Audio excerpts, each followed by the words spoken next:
પાણી લેવાનું, પછી એની અંદર અજમા નાખવાનું. શું નાખવાનું? અજમો અને જીરું. અજમો અને જીરું જેટલું વધારે હશે એટલું સરસ થશે. અજમો જીરું નાખવાનું, પછી મીઠું નાખવાનું,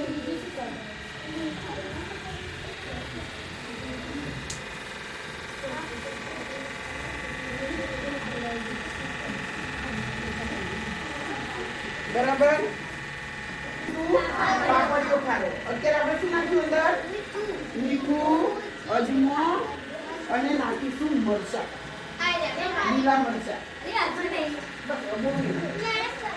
અને આ છે ને ઓલા મોટા ફૂલેલા આવે ને એ લેવાના. બરાબર.